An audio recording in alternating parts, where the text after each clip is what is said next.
यवतमाळ जिल्ह्याला पीक विम्यामधून वगळलेला आहे। जिल्ह्याला पीक विम्यातून वगळल्यानं काँग्रेसनं आंदोलन केलंय। काँग्रेस आमदार बाळासाहेब मांगुळकर यांच्या नेतृत्वात आंदोलन करण्यात आलेलं आहे। नागपूर तुळजापूर राष्ट्रीय महामार्गावर रास्ता रोको केलाय।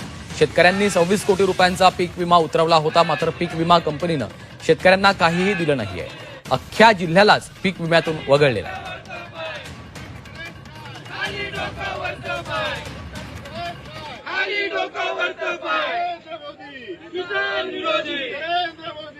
तर नमस्कार शेतकरी मित्रांनो, आजची बातमी संपूर्ण महाराष्ट्रातील शेतकऱ्यांसाठी खूप धक्कादायक बातमी आहे शेतकरी मित्रांनो। याचं कारण म्हणजे शेतकरी मित्रांनो, यवतमाळ जिल्ह्याला पीक विम्यातून वगळण्याची चर्चा जोरात सुरू आहे शेतकरी मित्रांनो। हो शेतकरी मित्रांनो, शेतकऱ्यांना हजारो रुपये भरून घेतलेला पीक विमा शेतकरी मित्रांनो, ज्यांचे नुकसान भरपाई आशा होती शेतकरी मित्रांनो शेतकऱ्यांना, त्यांच्यासाठी आता सर्वात मोठा प्रश्न निर्माण झालेला आहे शेतकरी मित्रांनो।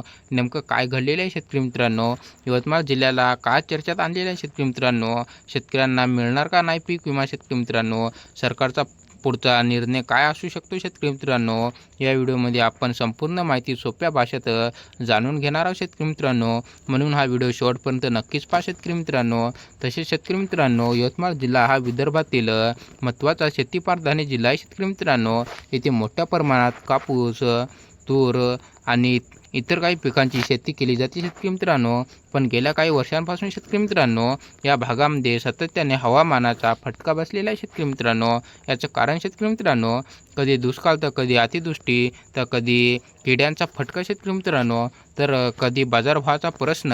यामुळे शेतकऱ्यांना आधीच आर्थिक संकट आहे शेतकरी मित्रांनो। अनेक शेतकरी पीक विम्यावर अवलंबून असतात शेतकरी मित्रांनो। म्हणून जर पीक विम्यात जिल्हा वगळण्यात आलेला आहे शेतकरी मित्रांनो, तर हजारो शेतकऱ्यांना मोठा परिणाम होऊ शकतो शेतकरी मित्रांनो। आता सर्वात मोठा मुद्दा म्हणजे शेतकरी मित्रांनो, यवतमाळ जिल्ह्यातील पीक विम्यातून का वगळण्याची चर्चा सुरू झालेली आहे शेतकरी मित्रांनो। आपण बघूया आता शेतकरी मित्रांनो, मिळालेल्या माहितीनुसार शेतकरी मित्रांनो, काही ठिकाणी शेतकरी संघटनांनी आंदोलनं सुरू केलेली होती शेतकरी मित्रांनो।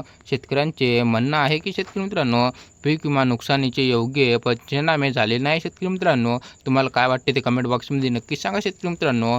काही भागांमध्ये नुकसान जास्त असूनही भरपाई कमी मिळालेली आहे शेतकरी मित्रांनो, तर काही शेतकऱ्यांना अजूनही पैसेच मिळालेले नाही शेतकरी मित्रांनो। यामुळे संताप वाढलेला आहे शेतकरी मित्रांनो। तुम्हाला काय वाटते ते कमेंट बॉक्समध्ये नक्कीच सांगा शेतकरी मित्रांनो।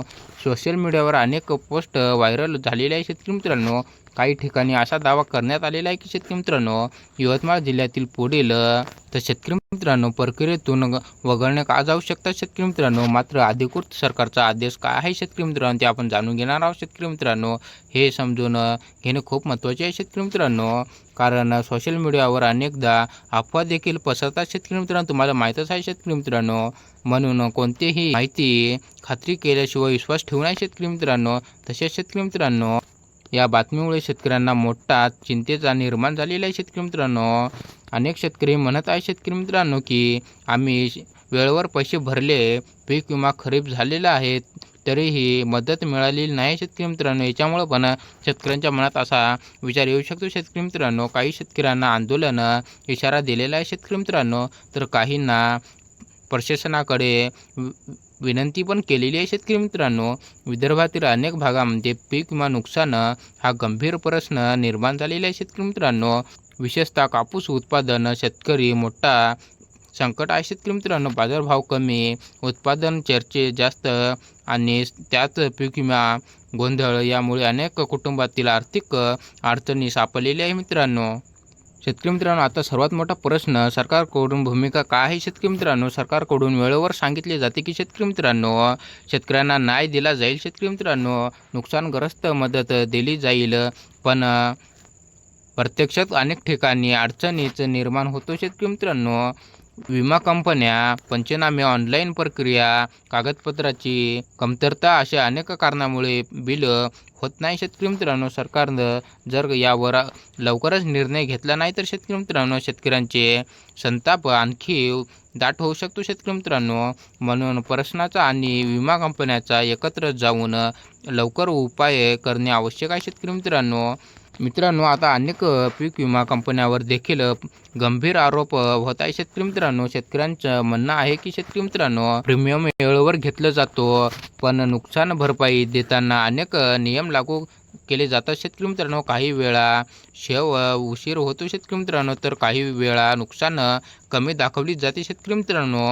यामुळे शेतकरी नाराज आहे शेतकरी मित्रांनो. काही घटनांनी तर चौकशी मागणी देखील केली जाते शेतकरी मित्रांनो.